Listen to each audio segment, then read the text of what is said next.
Hey my friends, Mike from Arms Only Gaming, and I hope you're having a lovely day. Now this is my ranking of the DLC bosses in Bloodborne. Quite a different feel from the main game. The bosses, well, not just the bosses, they all feel much tougher. The enemies, they feel it's a bit more work than the main game. Not that the main game, I'm not knocking on the main game in any way, but yeah, the DLC is definitely harder.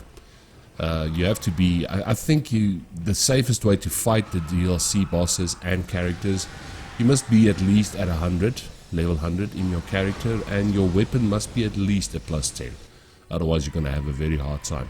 But yeah, as you can see, my first boss here is Ludwig the Accursed. I was using Walter the Beast Eater NPC, you know, just to give the game a little bit of dynamics and stuff. I mean, I fought this guy so many times just to make it look a bit, you know, different and stuff. It helps to have some help sometimes with these guys. I mean, you can fight them alone, or you can either call in some help. I mean, why not? It's there, use it. Now Ludwig has his second phase. As you can see, he's standing up now. The first phase he looked like a decrepit horse and stuff. He's not particularly that tough. I know a lot of people, they have a hard time with him, but he's not that tough. Okay, so I'm just going to end this fight with a visceral there. But yeah, this is my ranking again, friends. How I find the boss fights in the DLC, the toughness of them. Put Living Failures at number 2. Now, even though these guys look very innocent and very vulnerable here in their little garden, they pack a punch. I mean, look at that. I took one hit and it was more than half of my health. As per usual, I use fire paper and these blood pellets on these bosses. Just gives you the advantage. Yeah, well, what I do is hack and slash. That's my way. Log on, hit, dodge to the right, get out of the way. Now, as you will see later on in this fight, they start sticking their arms up into the air and some comets start falling. Now you can either do two things. You can go for the attacks if you're safe, or you can, like here, you can hide behind this centerpiece here and it won't hit you, or you can come and stand over here where I'm now. Then the comets won't hit you as well. So you should be pretty safe. What makes this tough is because there's more than one. You need to look around you all the time. Like I said, they slap very hard. They're not easy at all. And unfortunately over here, unless you have a co-op friend who can come and help you with this, there's no NPC that you can summon to come and sort out this fight. But yeah, that was the Living Failures. Listen, the comments are still falling. I can't believe they're not dead. Okay, just one more hit and this is over. Okay, threw him with a boiled egg. Okay, now I got the astral clock that leads you to the next boss fight, which is Lady Maria.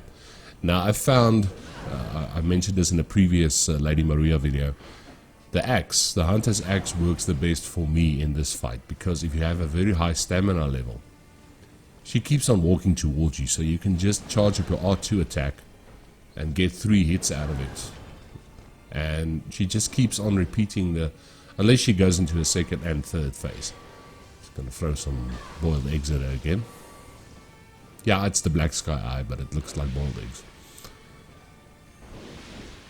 Timing is the thing, but it's, I mean, I think you'll agree, it's with every single boss in Bloodborne. She's tough. Lady Maria can be very tough. So what do you expect? She was taught by Gehrman, the very first hunter. So interesting story behind Gehrman and Lady Maria, if you ever want to go into the lore of the game. It's a very interesting, kind of a sad love story, but I really suggest you guys look it up. Very interesting story between her and Gehrman. Okay, I think I'm gonna get her here. Just gonna go for a slash. No, I wasn't greedy. Yeah, no, heal up. She's still alive. Okay, there she goes. Well, that was my number 3, my friends. Lady Maria of the Ancestral Clock Tower. Now we're starting to get into the nitty-gritty. Now, to a lot of people, this guy is the toughest. It's kind of hard because it's between him and Lawrence. Now, Lawrence, I don't like him. I've never liked the Lawrence boss fight. It's kind of funny. I just rang my bell outside of the door, and there were these two cooperators immediately. And I thought, oh well, I mean, this was I did this with a lower level character. I did this with my Crypt Keeper character. I thought, oh well, bring some help in. But these guys, whoever you are, if you recognize your names, thank you very much. Thank you for helping me out in this fight. Orphan is he's a tough boss, don't get me wrong. I fought this guy a couple of times alone. He's tough. You need to be so careful with him, especially with that thing that he's swinging around. I call it bubble gum, but I'm not really sure what the hell it is. But playing it safe. He's going to go into his second... Yeah, right. He's in his second phase now. Now he jumps around more. He's a bit more dangerous. The Orphan, of course. Oh yeah, what I was saying, it's kind of funny when we're going to go to my number 5 boss. The toughest boss for me in the DLC is Lawrence. It's kind of funny if you think about it, because the easiest boss in the game, in the main game, is the Cleric Beast. And the toughest boss at the end of everything is Lawrence, which is also a Cleric Beast. It's kind of funny the way that From Software designed that. But yeah, it's cool. Now, I've had some experiences with Lawrence. He is such a pain. He's not the type of boss you want to bugger around with. But yeah, the Orphan is dead. To those co-op players, thank you so much for joining me in that fight. That was awesome, guys. The same guy actually joined me for Lawrence. As you will see. I mean, yes, I'm using fire paper. I'm using beast blood pellets on this fight. I don't really know if fire paper helps with a thing that's on fire, but hey, I'm gonna use it. And I was using my one of my favorite weapons, the Ludwig saw, that you also obtain in the DLC. I'll do a video on my weapon rankings as well. I've been wanting to do one for quite a while, so I promise you, my friends, this is gonna feature in there. As you can see, the damage is not that severe. I mean, I'm fighting in the exact same way I try to fight the Cleric Beast every single time, but for some reason this guy just swipes much harder. He's much more dangerous. Yeah, let's try some lightning. Let's see if that helps. Ooh, Walter he's in trouble there. Yeah, no, this Lawrence, he also has 2 phases. When he gets to halfway, he breaks in half, and then he basically drags his body around, spewing fire and lava all over the place. Me and a friend, we had a discussion about this. I'm not sure if this arena is quite adequate for fighting this boss, because there's such a lot of, there's a lot of hooks and crannies that you can't really hide in. If he corners you, you're done. Then you're in trouble. Well, we're getting close to the right.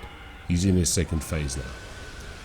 You see, then he starts doing stuff like this now. I mean, that stuff, if you get caught in that, it's like, yeah, you're done. You're gonna get killed.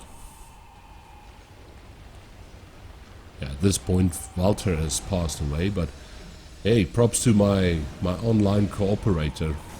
Again, thank you for joining me in this fight. This was awesome. Props to you for staying alive. That was very well done. Free Boda. I don't know why I did that. I mean, it's already on fire. Okay. I don't know, sometimes it feels you shouldn't log onto this boss, because if you're logged onto him, ooh, almost got killed there. Yeah, and the other thing is you run through equipment in this fight, blood vials, everything. This is one of the toughest fights I've ever had in Bloodborne. In every Souls game, there's always a boss that's going to keep you up at night, and I think this is the guy for me. He really, yeah, he's tough. Especially when you do this alone. I have done this alone, but yeah, it's tough. Yeah, so I'm just basically doing the move where I'm, hitting, running, hitting, running. I'm not going to be greedy here.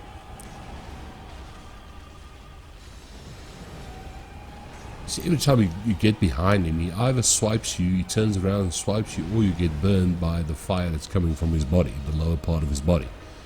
So, we're almost there. We're almost there. Just taking our time.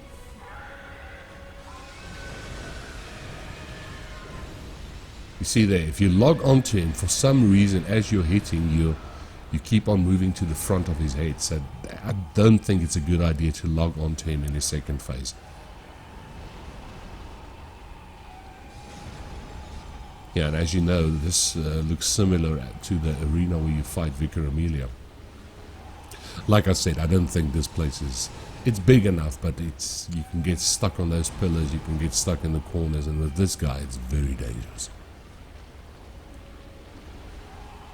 Just biding my time. Go for a hit, and back off. He's fast. Don't be fooled by this guy. He might be big and bulky, but he's very fast.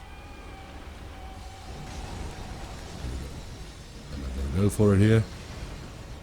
No, let's back off. Now, let's play this safe. Hey, did my cooperator get him? Can't remember who got him. Oh, it was me. Okay. Well, it was both of us. Hey, Freeboda, thanks for the help on that one. That was awesome, man.